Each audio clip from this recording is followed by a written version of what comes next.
Bien, mis hermanos, nosotros como creyentes hemos aprendido que la vida cristiana no es tan fácil, es difícil. Hay pruebas, hay aflicciones, hay adversidades y tenemos luchas también, muchos enemigos.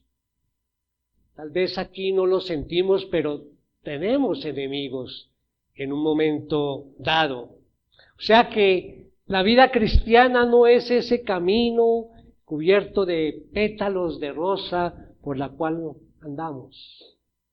Hay dificultades.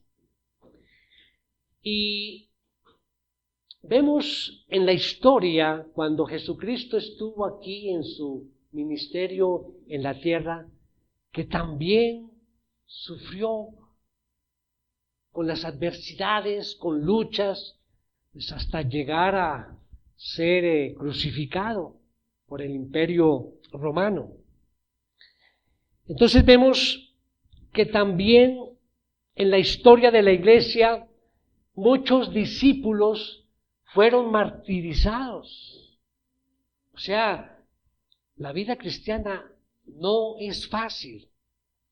Y el Señor nos lo ratifica en Juan 15:18, donde nos dice: si el mundo los odia, sepan que me ha odiado a mí antes que a ustedes. O sea, Él está ratificando que el mundo, y dice en esta versión, si el mundo los odia. Así es que no es sorprendente entonces que encontremos en la Biblia a muchos autores bíblicos que escriben a las congregaciones o a esas iglesias locales, animándoles a ser fuertes en la fe, a pesar de todas las dificultades y adversidades. Y esto es precisamente lo que nos escribe el apóstol Pedro en su primera carta.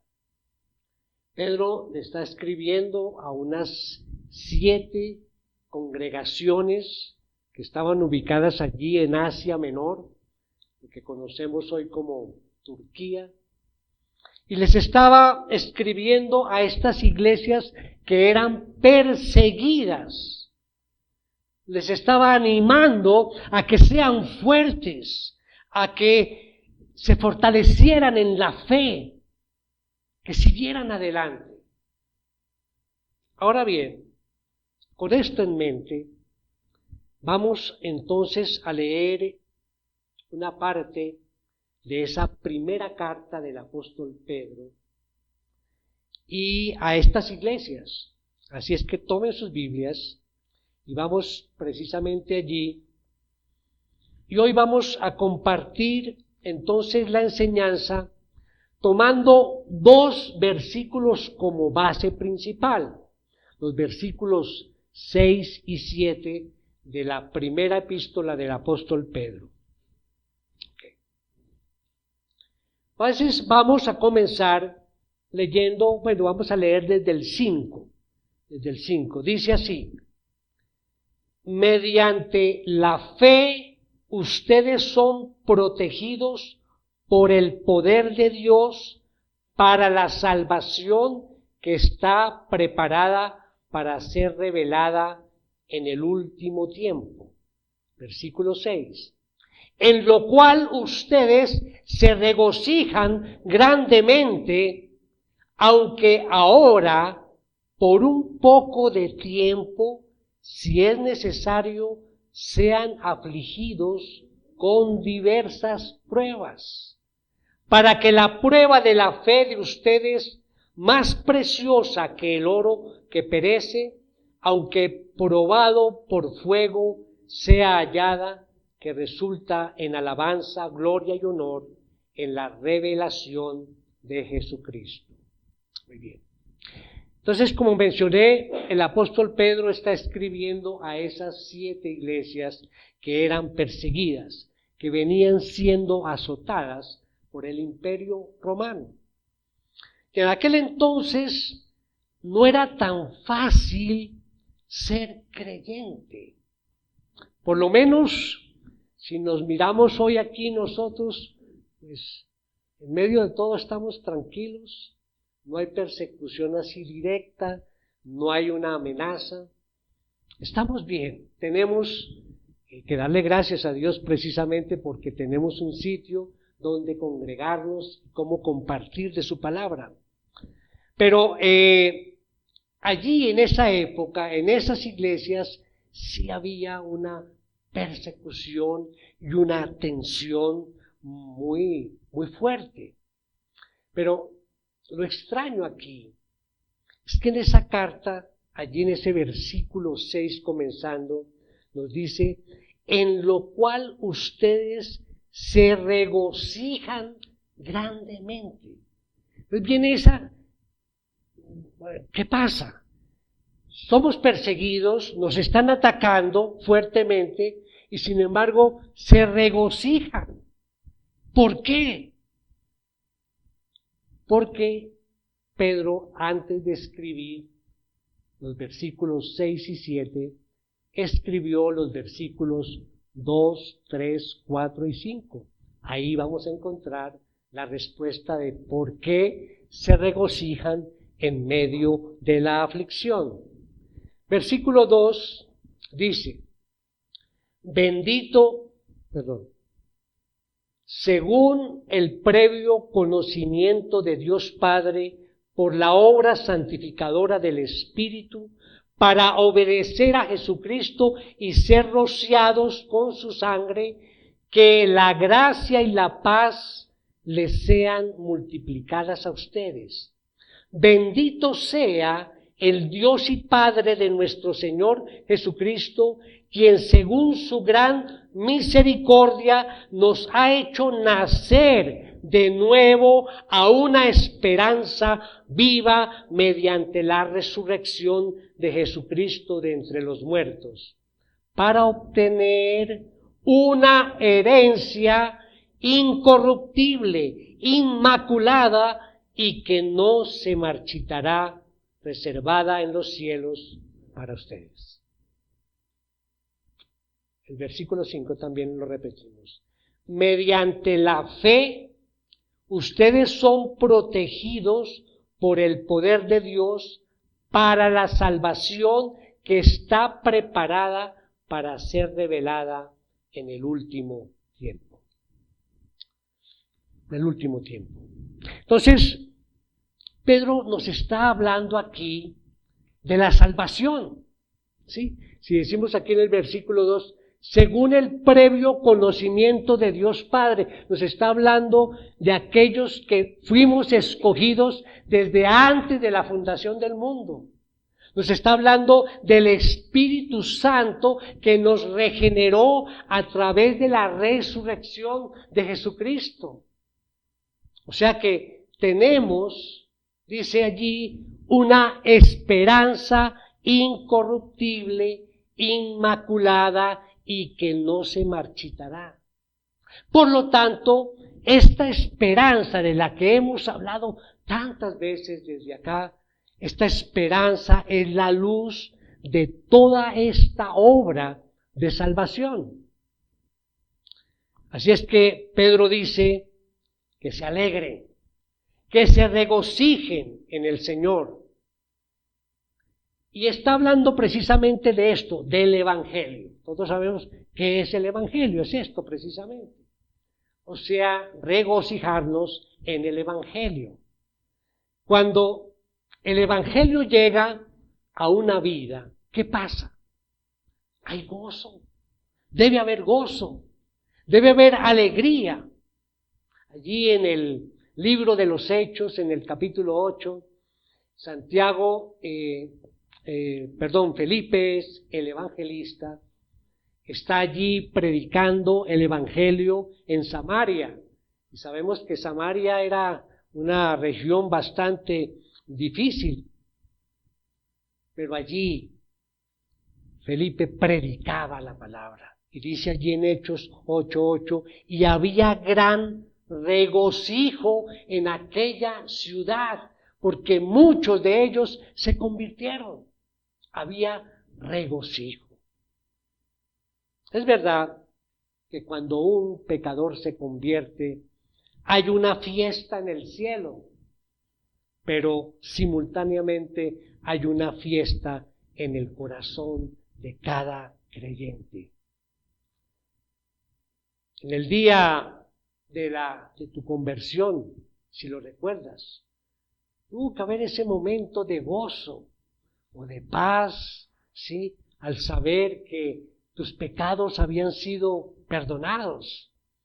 Entonces, esto nos lleva a concluir que el Evangelio produce gozo.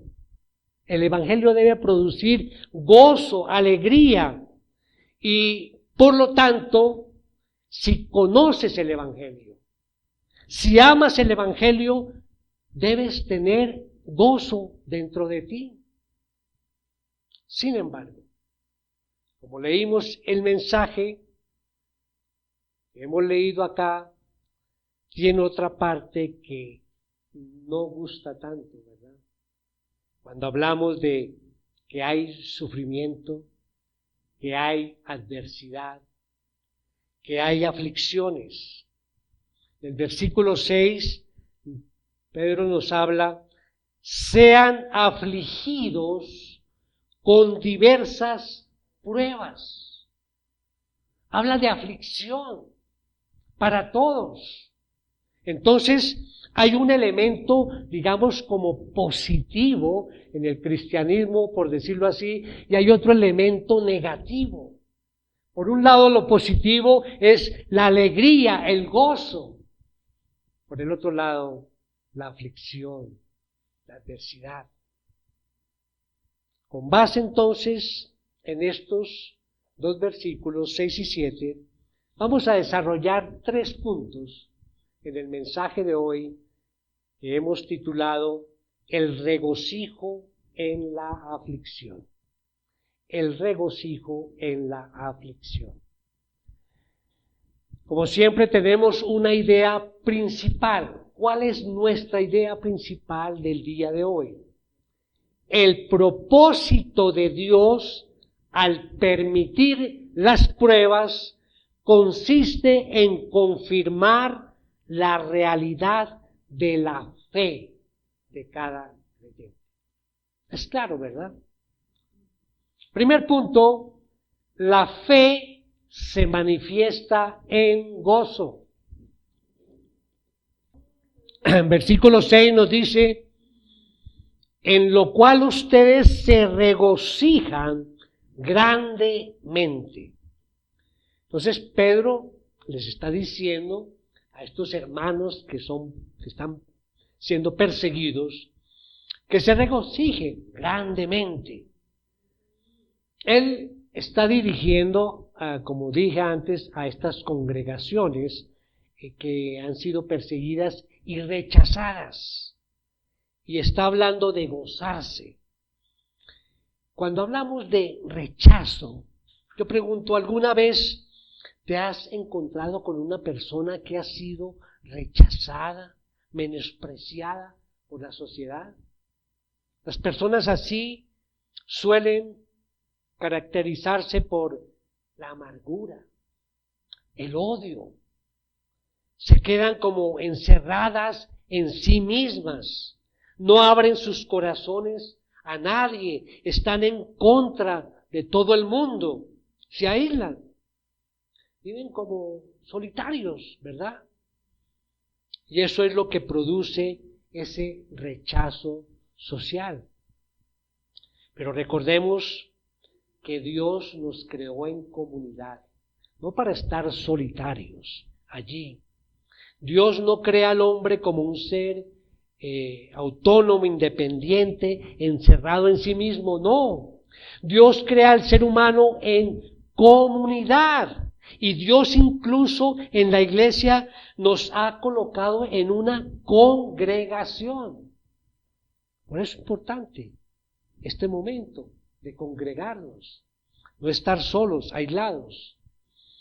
Y por esta razón también es muy difícil soportar ese rechazo social, porque hay algo en nosotros, en nuestro ADN, que necesita la aprobación de los demás y de estar aquí en comunidad. Pero Pedro aquí dice a ese pueblo rechazado, aislado, ¿sí?, que se gocen.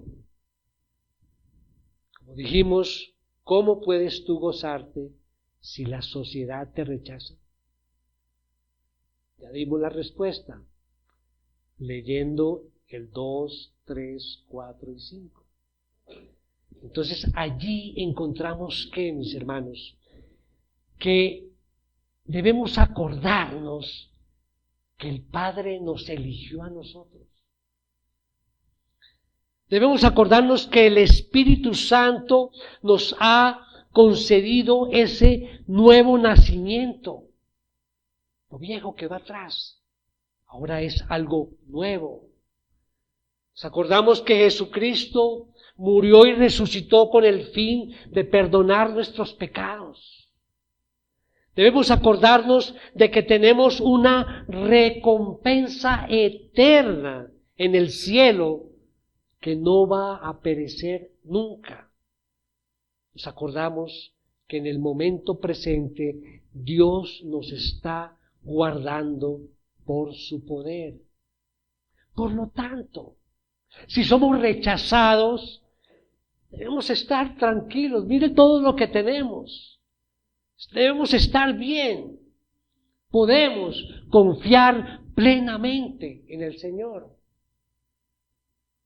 Entonces la doctrina de Pedro consuela nuestro corazón, porque nos revela que el pasado, el presente y el futuro del creyente, del Hijo de Dios, está en las manos no del Imperio Romano, ni de una sociedad corrupta del siglo XXI, no. El pasado, el presente y el futuro del creyente está en las manos de Dios Trino, en las manos del Padre, del Hijo y del Espíritu Santo. Por lo tanto, aunque se metan con nosotros, aunque nos ataquen, aunque se burlen, aunque estemos pasando por esa aflicción, debemos estar gozosos y alegres porque somos del Señor. Estamos en una época de elecciones aquí y escuchamos muchas propuestas, mejoras en la economía, mejoras en la salud, en la educación, propuestas. Y realmente estas propuestas generan una esperanza nebulosa, vaga, ambigua. Esta no es la esperanza de nosotros como cristianos. Nuestra esperanza es sólida, pues está fundamentada en el Evangelio de la gloria de Dios. Nosotros no estamos construyendo castillos en el aire, sin fundamento. No. Y Pedro razona que el que es nacido de nuevo tiene un fundamento en su corazón, una roca, una base, el Evangelio de la gloria de Dios. Y dice dice Pablo en Romanos 5:11 al respecto. Dice, y no solo esto, sino que también nos gloriamos en Dios por medio de nuestro Señor Jesucristo, por quien ahora hemos recibido la reconciliación. La reconciliación. Entonces, nos gloriamos, mis hermanos, en Dios por el Señor Jesucristo, porque Él es la roca.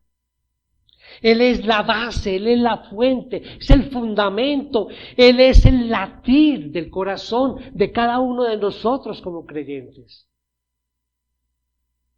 Si no existe el Evangelio, no podríamos tener gozo verdadero. Si el Evangelio no existiese, estaríamos aquí hoy mismo perdiendo el tiempo. Pero gracias al Señor, el Evangelio es real. Y Pablo nos recuerda allí en 1 Corintios que el verdadero creyente es aquel que persevera en el Evangelio. Persevera en el Evangelio. Por lo tanto, mis hermanos, hoy voy a dar un consejo.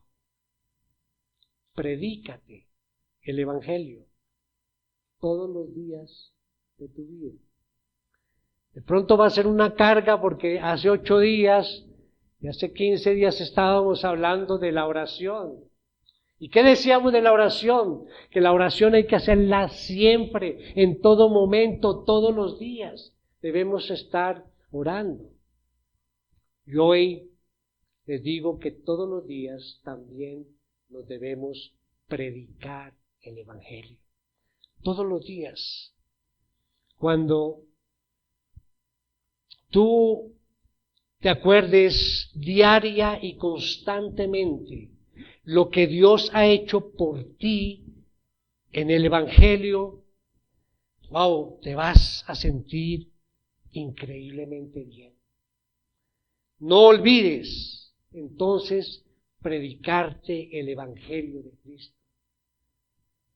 Es importante decir esto porque realmente pensamos que el Evangelio se predica para las personas que no conocen del Señor. Sí, yo tengo familiar, o yo tengo un vecino, o compañero de trabajo que no conoce del Señor, y mi tarea es precisamente comunicarle las buenas nuevas de Jesús, el Evangelio. Sí, es cierto, pero no solamente para el que no es creyente, sino nosotros debemos predicarnos diariamente el Evangelio. Yo recuerdo cuando recibí al Señor, pues por supuesto, me predicaron el Evangelio y vino ese momento de cambio. Y hoy, 34 años después, puedo decir que sigo necesitando predicarme ese Evangelio. Mis hermanos, los creyentes que andan ahí siempre con esa cara como arrugada, como de revólver, o con la cabeza ungida con zumo de limón, esa cara, es muy posible, mis hermanos, que no se estén predicando el Evangelio. Por eso es esa actitud. Tienen una visión muy baja, muy reducida del poder del Evangelio. Entonces, si tú estás pasando por un mal momento, si estás pasando o peleando con el desánimo, incluso con la depresión, predícate el Evangelio. Disciplina tu mente. Anúnciate a ti mismo todos los días la gloria salvadora de Dios en Jesucristo. Predica el Evangelio y la fe que Dios te ha dado. Y se va a manifestar allí ese gozo, el gozo de que estamos hablando. Predícate el Evangelio todos los días y cambiará tu vida. El segundo lugar, y el punto un poco más desagradable del mensaje de hoy, es la fe es probada. Nuestra idea principal, el propósito de Dios al permitir las pruebas consiste en confirmar la realidad de la fe de cada creyente. Tarde o temprano, mis hermanos, si tienes fe, Dios te va a probar. La fe es probada sí o sí, 100% seguro. Así es que la confianza que tienes en Dios se pone a prueba, generalmente con tus problemas. Pues vamos a leer los versículos 6 y 7. Dice, en lo cual ustedes se regocijan grandemente, aunque ahora, por un poco de tiempo, si es necesario, sean afligidos con diversas pruebas, para que la prueba de la fe de ustedes, más preciosa que el oro que perece, aunque probado por fuego, sea hallada que resulta en alabanza, gloria y honor en la revelación de Jesucristo. O sea que la fe es probada. La fe tiene que ser probada. Y aquí Pedro nos comenta 3 verdades sobre las pruebas de la fe. La primera, allí en punto A, la primera verdad es que las pruebas son temporales. Las aflicciones son temporales. Por eso nos dice allí el versículo 6, por un poco de tiempo, si es necesario, sean afligidos con diversas pruebas. O sea que tendremos pruebas por un poco de tiempo, y si contrastamos ese versículo 6 con el versículo 4, mira lo que vemos. El versículo 4 dice, para obtener una herencia incorruptible, inmaculada y que no se marchitará, reservada en los cielos para ustedes. Miremos cómo Pedro está contrastando estas dos realidades, ¿sí? En el versículo 6 tenemos una prueba temporal, pasajera, con los días contados. Pero en el versículo 4 nos dice que la recompensa del creyente es incorruptible, inmaculada y no se marchitará, es eterna. Entonces, cuando estamos pasando por la prueba, la primera cosa que nos tenemos que acordar es que esta prueba es pasajera, que tiene sus días contados, pero la herencia que ha de recibir es que es eterna, incorruptible, inmaculada y que no se marchitará. ¿Queda claro, mis hermanos, ese punto? La prueba temporal, la herencia es eterna. Pedro está aquí entonces contrastando lo momentáneo de la aflicción con la eternidad de la recompensa. Y Pablo lo dice allí también, Romanos 8:18. Dice, pues considero que los sufrimientos de este tiempo presente no son dignos de ser comparados con la gloria que nos ha de ser revelada. Está diciendo lo mismo.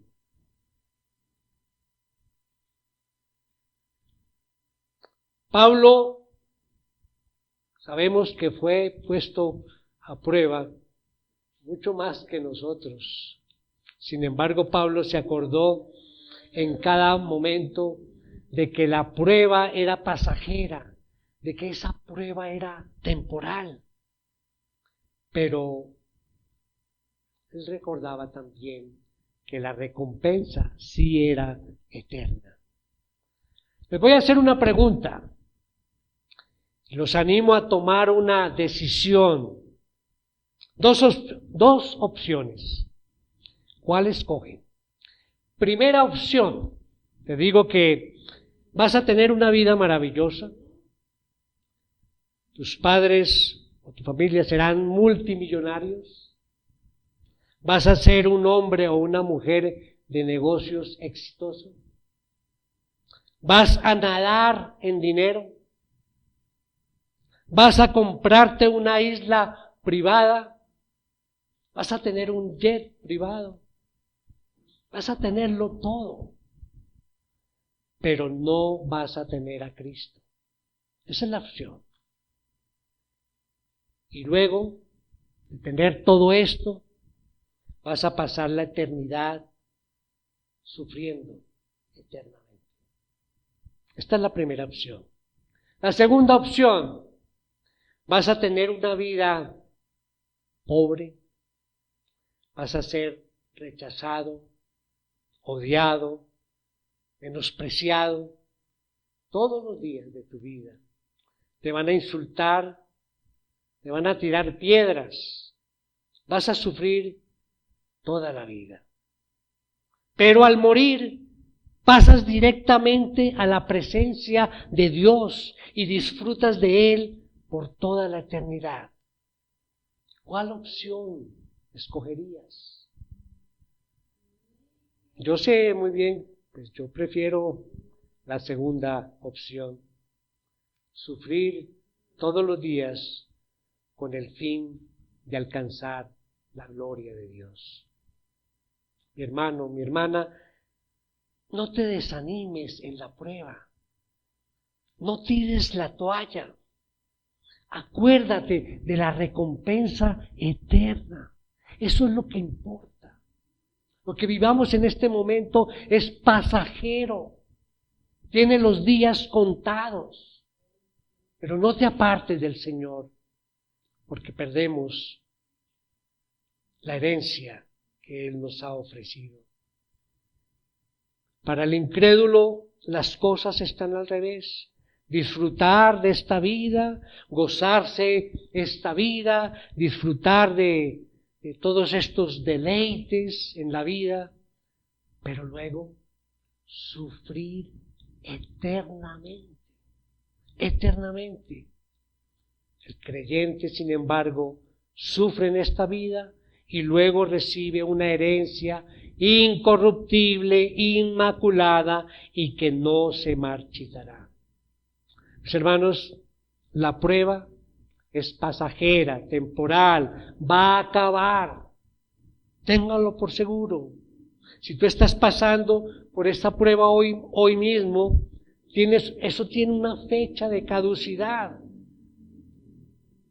La prueba va a acabar tarde o temprano, sea como sea. Ahora bien, la segunda verdad nos dice en el punto B que las pruebas son diversas. En el mismo versículo 6 dice al final, sean afligidos con diversas pruebas. O sea, todos tenemos pruebas diferentes. Mira, cuando empecé el mensaje hablé de Jesucristo, ¿no? La prueba que Él pasó.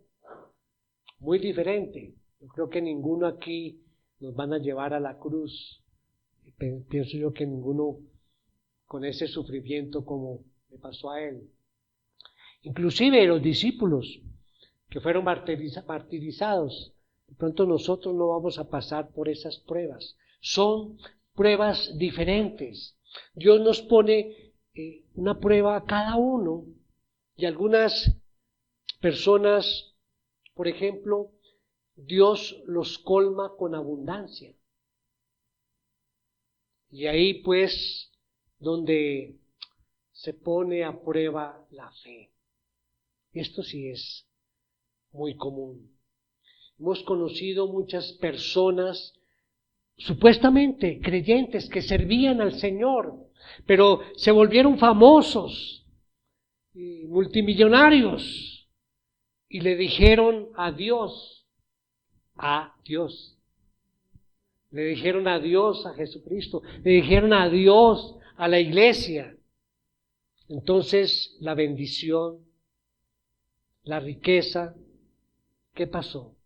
le sirvió para revelar lo que había en su corazón. Ahora, Dios sí da riquezas a la gente para probarlas. Pero en la Biblia, gracias al Señor, hay ejemplos de gente muy importante, prominente, que fueron ricos y a pesar de esas riquezas seguían obedeciendo al Señor. Podemos recordar a José, fue el segundo después del faraón, ¿no? Llegó a esa posición, a tener el poder, la riqueza. ¿Y qué pasó? Estuvo siempre fiel al Señor. Daniel, allí en Babilonia, el hombre era muy importante, era el segundo y después de Nabucodonosor, en el imperio babilónico. Pero de nuevo, él se mantuvo fiel delante del Señor. Esther y Mardoqueo en Persia también. Entonces Dios sí puede dar riquezas, puede dar prosperidad y fama, pero para el verdadero creyente, Él usará esas cosas, el verdadero creyente, para la gloria de Dios, no para su propia gloria. Así es que las pruebas son diversas y debemos estar preparados a que en cualquier momento nos lleguen pruebas. A veces nos preguntamos, bueno, esta prueba es difícil, esta es más suave, esta pasará más rápido. Son pruebas que el Señor coloca precisamente para probar nuestra fe. Y la tercera verdad es que en el punto C, las pruebas sirven precisamente para probar nuestra fe. Para probar nuestra fe. La Biblia relata que la mejor forma o la forma más común que Dios tiene a la hora de ponernos una prueba es la aflicción, es la adversidad. Y lo que Pedro aquí está justo aquí comentando, dice es que Dios nos hace pasar por aflicciones y adversidades para probar qué hay dentro de nuestro corazón. Pedro emplea la imagen del oro en el fuego. Si tú quieres purificar el oro, bueno, lo mete en el horno, sí, a altas temperaturas, y la basura, mugre, sube allí a la superficie, se retira, vuelve y se sumerge hasta que quede el oro puro. Y de la misma forma, la fe es probada en el oro de la aflicción para ver si hay fe verdadera o no. Te pongo un ejemplo. Una persona que tiene fe de verdad, ¿cómo actúa ante la aflicción? Se acerca a Dios, se deleita en Dios, canta gloria a Dios, agradece a Dios, alaba a Dios. Pero si colocas a una persona no creyente, un fariseo, una persona religiosa o un no regenerado evangélico en el oro de la aflicción, ¿qué hace? Va a maldecir el nombre de Dios. ¿Por qué a mí? ¿Por qué a mí me está pasando esto? Tú eres el culpable. Y le echamos la culpa a Dios por lo que está pasando. Porque esto es tu culpa. Y esa adversidad, esa aflicción, esa prueba sirve para revelar si esta persona realmente es del Señor o no es del Señor. El verdadero creyente en la prueba se acerca cada vez más a Dios y se hace más dócil, humilde, abierto y enamorado del Señor. Por lo tanto, una pregunta. ¿Qué efecto produce la aflicción en tu vida, mi hermano, mi hermana? Cuando la adversidad llega a tu vida, ¿qué efecto produce? ¿Cómo te sientes? ¿Te acercas más a Dios? ¿Le das gracias a Dios y lo alaba? ¿O le dices, Señor, ¿por qué a mí? Otra vez, una y otra vez, con la aflicción. ¿Cómo reaccionas? ¿Reaccionas así, bien, alabando al Señor o maldiciendo? Mi hermano, la prueba de la fe verdadera es que en la aflicción debemos acercarnos más a Dios. Esa es la prueba de fe. Si tú te acercas a Dios en medio de la prueba, estás bien, estás teniendo fe y confianza de que Él hará y de que esa prueba es pasajera. Vamos al punto número 3. La fe es recompensada. Nuestra idea principal, el propósito de Dios al permitir las pruebas, consiste en confirmar la realidad de la fe de cada creyente. Versículo 7, nuevamente lo leemos, para que la prueba de la fe de ustedes, más preciosa que el oro que perece, aunque probado por fuego, sea hallada que resulta allí en alabanza, gloria y honor en la revelación de Jesucristo. El oro perece porque es un elemento, digamos, de la tierra. La fe, sin embargo, tiene implicaciones eternas. El oro, sí, sirve para esta vida. ¿Quieres comprar algo? ¿Quieres comprar una casa? Algo. Necesitamos del oro en esta vida, el dinero. Es decir, sirve el oro, sirve la riqueza para esta vida. Pero la fe sirve no solamente para esta vida, sino también para la venidera. Eso quiere decir que la fe tiene implicaciones eternas. Y Pedro nos habla de alabanza, gloria y honor. Por lo tanto, si el Señor te preguntara, ¿qué prefieres? ¿Qué prefieres tú? ¿Que te colme de oro? ¿O que te colme, sí, de dinero, de billetes? ¿O quieres más bien que te aumente la fe? ¿Qué dice el verdadero creyente? ¿Qué dices tú? Auméntame la fe. Señor, ayúdame en mi incredulidad. Dame más fe. Quiero amarte más, abrazarte, conocerte más, Señor. La fe es más importante que el dinero. Y los lectores de esta carta de Pedro necesitaban saber esto, que su fe a ser recompensada sobre todo cuando están viviendo allí bajo el azote del Imperio Romano. Su fe va a ser recompensada.